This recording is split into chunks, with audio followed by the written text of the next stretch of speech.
하나님의 말씀은 에스라 10장 1절에서 7절 말씀입니다. 에스라 10장 1절에서 7절 말씀입니다. 구약성경 724면입니다. 에스라가 하나님의 성전 앞에 엎드려 울며 기도하여 죄를 자복할 때 많은 백성이 크게 통곡하매 이스라엘 중에서 백성의 남녀와 어린아이의 큰 무리가 그 앞에 모인지라.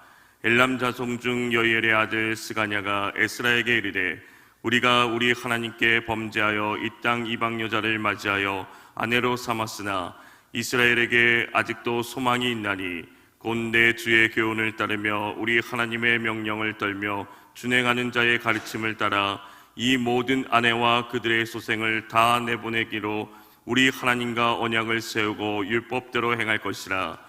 이는 당신이 주장할 일이니 일어나소서, 우리가 도우리니 힘써 행하소서 하니라. 이에 에스라가 일어나 제사장들과 레위 사람들과 온 이스라엘에게 이 말대로 행하기를 맹세하게 하매 무리가 맹세하는지라. 이에 에스라가 하나님의 성전 앞에서 일어나 엘리야십의 아들 여호하난의 방으로 들어가니라. 그가 들어가서 사로잡혔던 자들의 죄를 근심하여 음식도 먹지 아니하며 물도 마시지 아니하더니 유다와 예루살렘에 사로잡혔던 자들의 자손들에게 공포하기를 너희는 예루살렘으로 모이라. 아멘. 하나님께서 우리와 함께 계십니다. 하나님이 우리와 함께 하심이 삶의 용기입니다. 그러나 여기서 생각해야 할 것이 있지요. 우리와 함께 하시는 하나님은 우리를 사랑하시지만 죄를 미워하십니다. 함께 하시는 하나님을 밀어낼지 죄를 밀어낼지를 우리는 결단해야 합니다. 경기도 고양읍 벽제 출신인 윤성근은 인근에서 유명한 불량배로 살았습니다.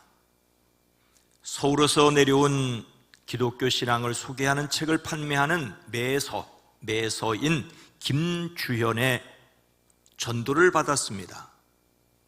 그리고 1897년 5월 남간류의 최초의 교회로 설립된 고양읍 교회의 교인이 되었습니다.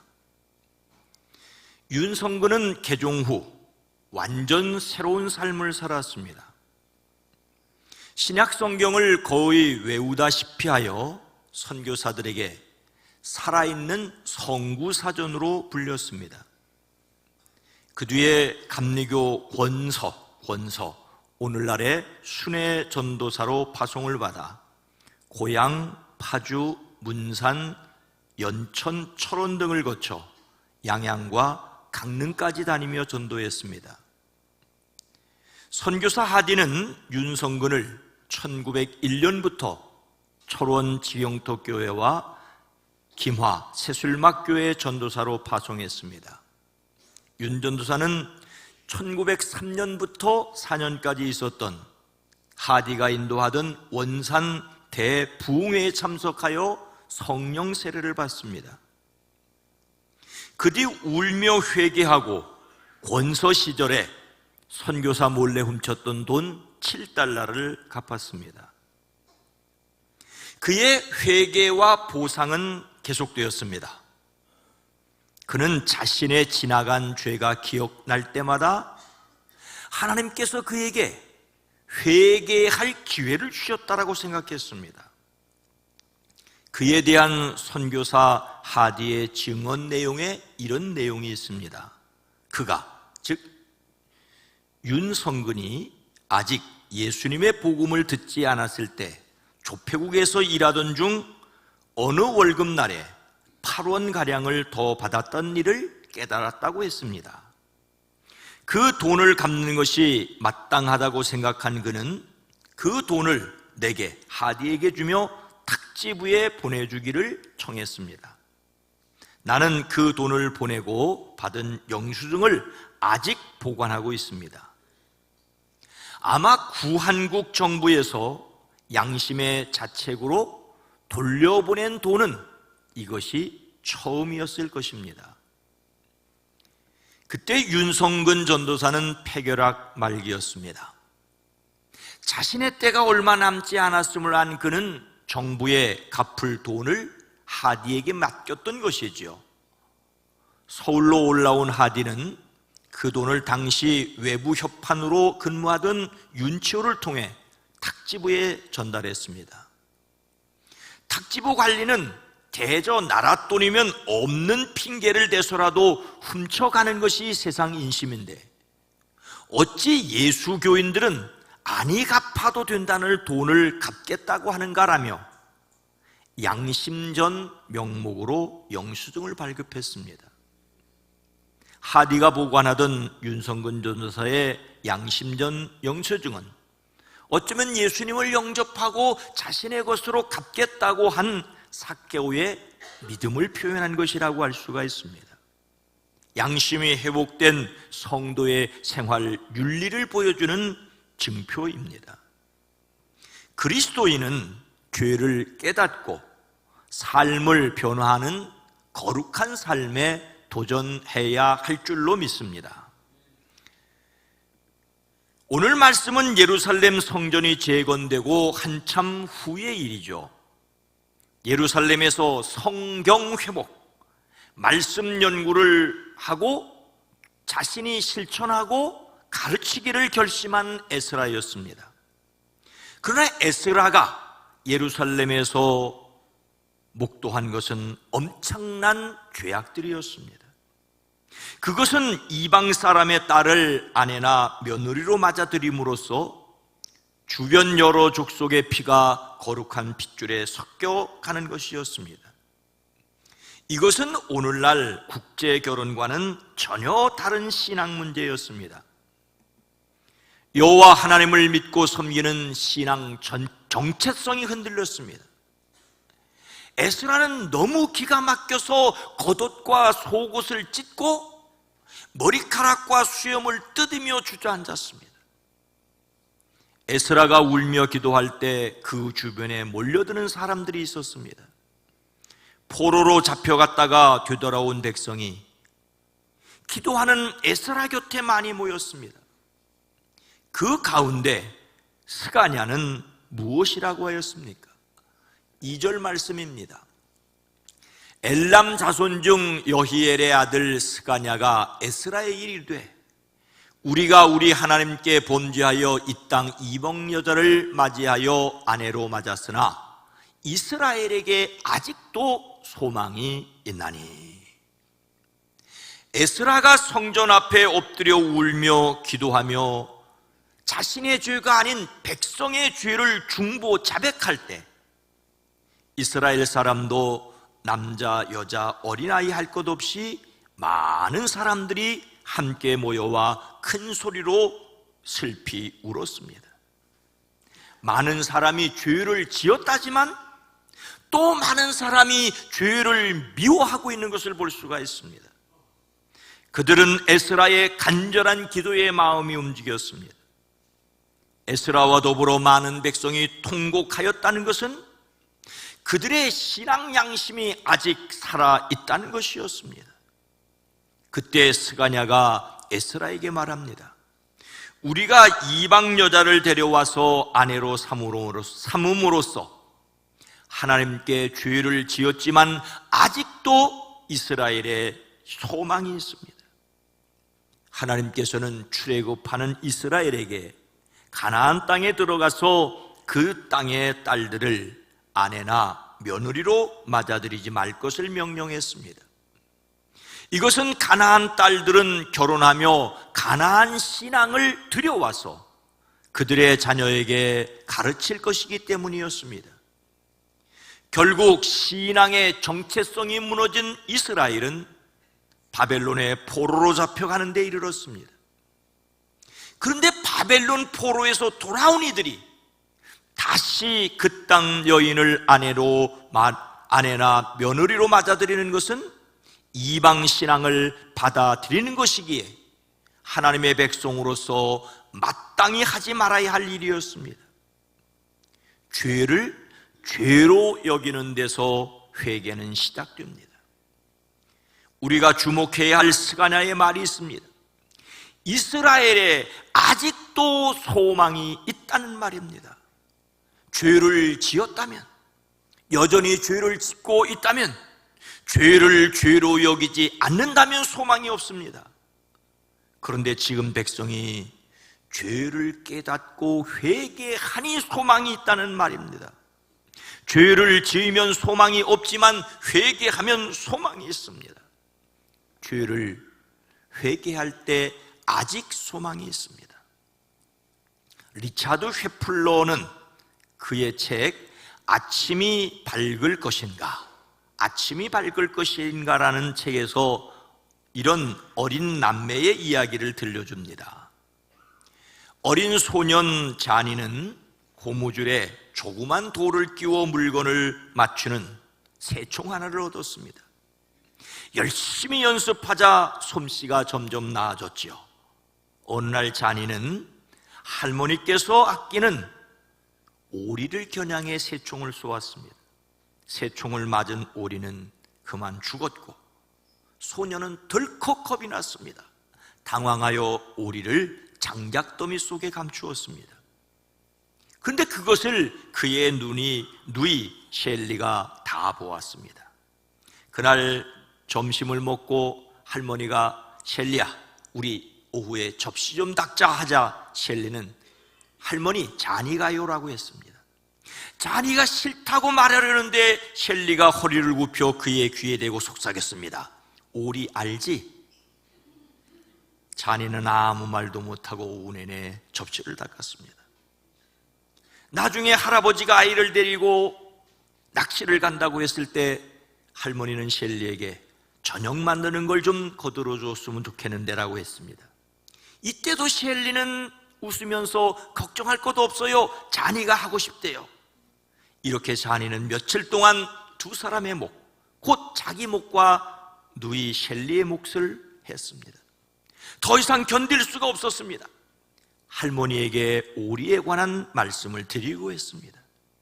자니가 자식이 잘못을 말씀드리자 할머니는 그를 꼭 안아주며 말했습니다.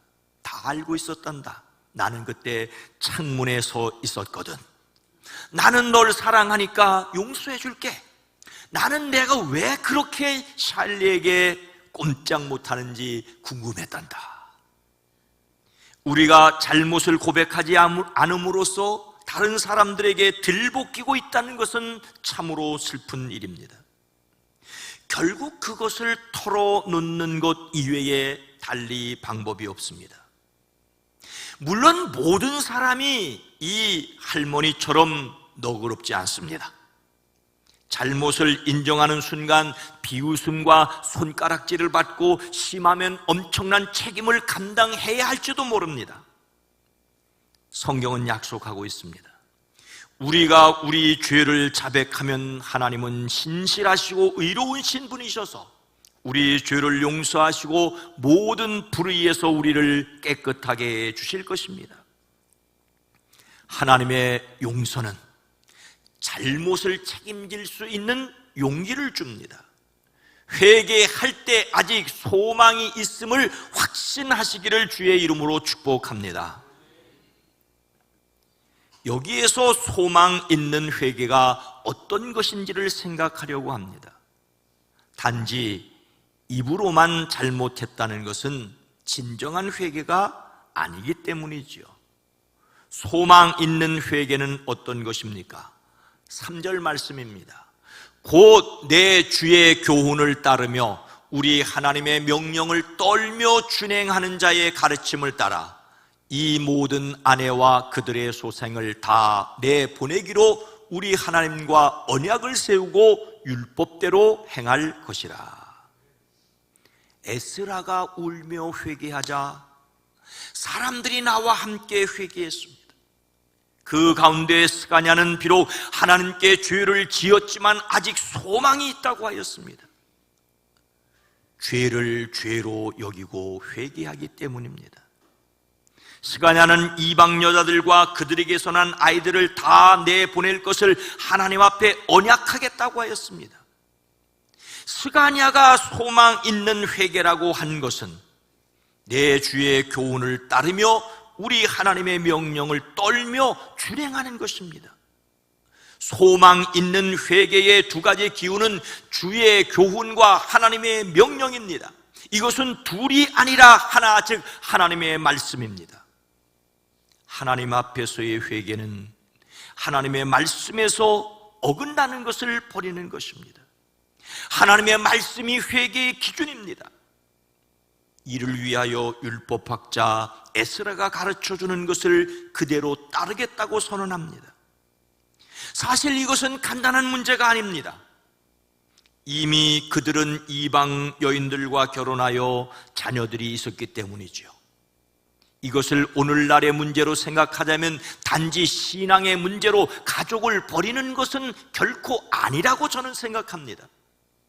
그런데도 하나님과 언약을 세우고 하나님의 말씀대로 행할 것을 결심하는 것은 반드시 필요합니다. 예수님을 그리스도로 믿는 사람들은 모세의 율법이 아니라 사랑의 법을 지키기를 하나님 앞에서 결심해야 합니다. 사람이 하나님과 언약을 맺는다는 것은 하나님 앞에서 신앙적 결단이라고 할 수가 있습니다. 스가냐는 계속해서 에스라에게 이렇게 말합니다. 그러므로 이제 일어나십시오. 이 모든 일은 제사장님이 맡아서 하셔야 합니다.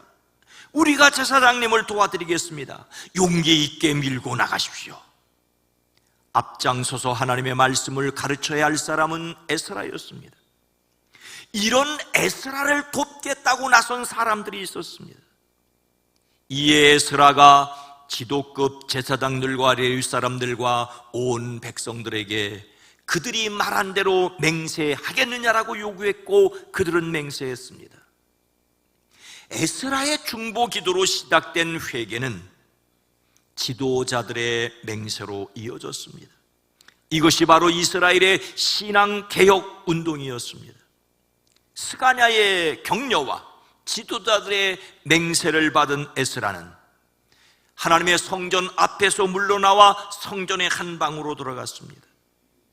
백성의 지은 죄 때문에 밥도 먹지 않고 물도 마시지 않으며 슬피 울었습니다. 에스라에게는 아직 더 많은 기도가 필요했습니다. 그만큼 이 문제는 심각하였습니다. 에스라는 백성들의 즉각적이고 뜨거운 반응에도 불구하고 기도를 멈추지 않았습니다. 금식하며 전적으로 하나님의 도우심을 간구했습니다. 그만큼 심각하고 어려운 문제였습니다. 더욱더 철저하게 금식하며 하나님의 도우심을 구했습니다. 그리고 나서 포로로 갔다 돌아온 백성들을 모두 예루살렘으로 모이라고 명령을 내렸습니다.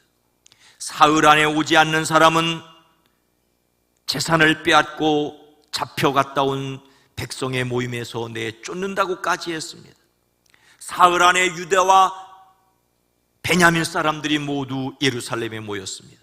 그때가 9째 달 20일이었습니다. 온 백성이 하나님의 성전 앞들에 모여 앉아 떨고 있었습니다. 큰 비까지 내리고 있었기 때문이었습니다. 드디어 에스라 제사장이 외칩니다. 이제 주 여러분의 조상 하나님께 죄를 자백하고 그 뜻을 따르십시오. 이 땅에 있는 이방 백성과 관계를 끊고 여러분이 데리고 사는 이방 아내들과 인연을 끊어야 합니다. 온 회중이 오르신 말씀입니다. 우리가 반드시 그 말씀대로 하겠다라고 하였습니다. 하지만 거기 모인 사람들은 수가 많았고 때가 장마철이었으므로 그렇게 바깥에 오래 서 있을 수가 없었습니다. 더구나 이 일은 하루 이틀에 처리될 문제가 아니었습니다. 그래서 대표를 뽑아서 온 회중이 이 일을 맡기기로 했습니다. 물론 이 일에 반대하는 사람도 있었다라고 성경은 기록하고 있습니다. 하지만 백성들은 많은 쪽의 의견을 따르기로 했습니다.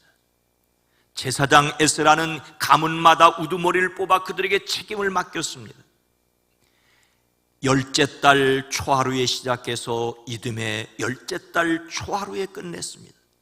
소망 있는 회개는 하나님과 언약하고 말씀대로 행동하는 것입니다.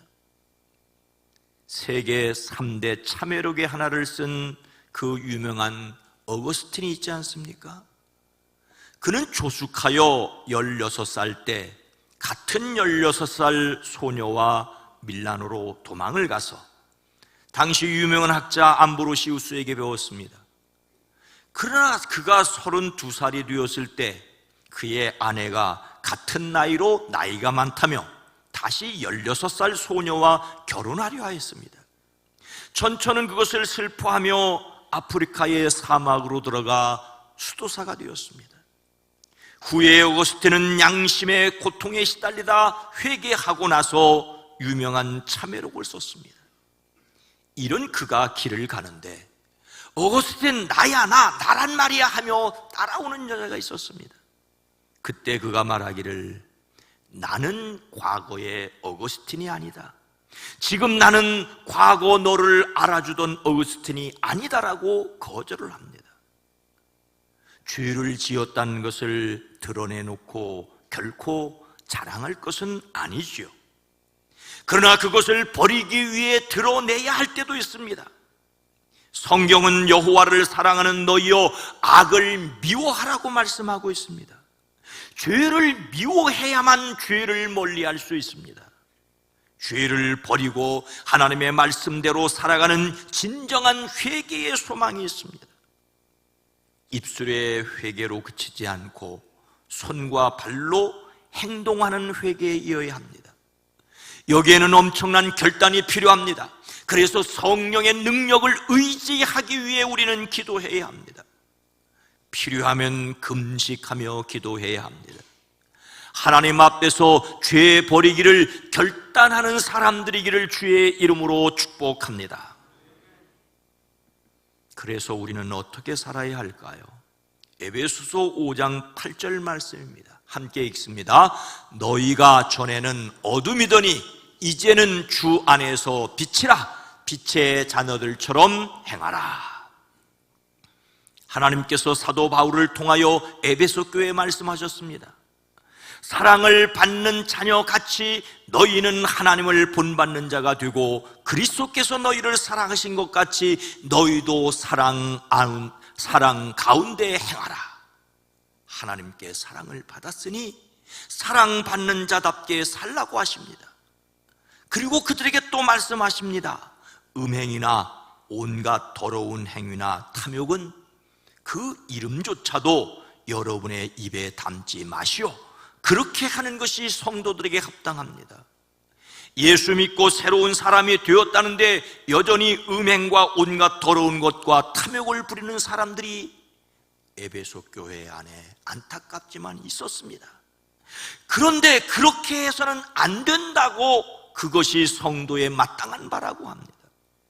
예수님을 믿지 않던 사람들의 어두운 그림자가 교회 안에 성도들에게도 여전히 있었습니다.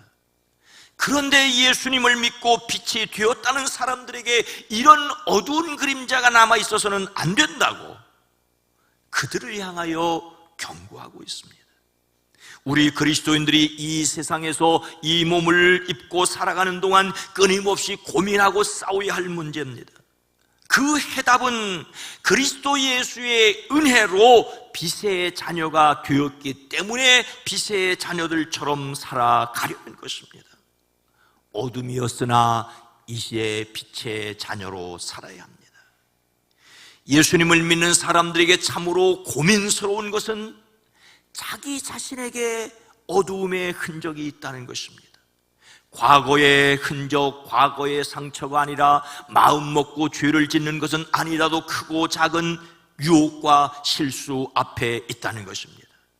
그래서 사도 바울의 고백처럼 오호라 나는 곤고한 사람이로다. 이 사망의 몸에서 누가 나를 건져내려고 탄식하게 됩니다. 죄 짓는 것을 뻔뻔스럽게 여기는 사람이 있습니다. 죄를 짓지 않은 것처럼 태연하게 꾸미는 사람도 있습니다. 죄 지은 것을 회개하고는 죄 짓는 것을 반복하는 사람도 있습니다. 죄를 짓는 것이 아니라 단지 실수하는 것이라고 이해할 수 없는 말을 하기도 합니다.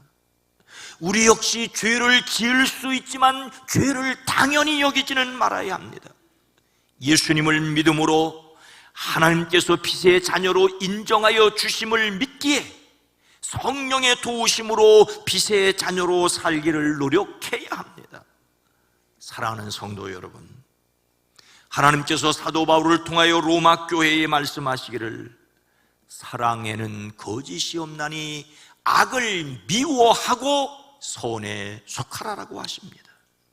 미워하시기를 결심하시기를 주의 이름으로 부탁을 드립니다. 미워해야 합니다. 무엇을? 악을 싫어해야 합니다. 그리고 돌아서서 선으로 향해야 합니다. 죄를 죄로 여기고 돌아서야만 소망이 있습니다. 죄를 죄로 여기지 않는 세상 속에 우리는 살아가고 있습니다. 그래서는 소망이 없습니다. 성령께서 양심을 깨우는 회개의 용기를 갖게 되는 우리 자신과 이 민족이 되어지기를 주님의 이름으로 축원합니다. 거룩하신 하나님, 자비로우신 주님, 우리가 연약하고 부족하여 유혹에 행여 넘어졌다 할지라도 악인은 한 번 넘어진 즉 일어나지 못하지만 의인은 7번 넘어질지라도 다시 일어난다고 했습니다. 거듭 죄를 짓지 않게 하옵소서. 행여 실수하여 넘어진다 할지라도 그 죄를 죄로 여기고 깨우쳐 일어나고 선을 향하여 달려가는 빛의 자녀답게 하옵소서. 예수님의 이름으로 간절히 기도드리옵나이다. 아멘.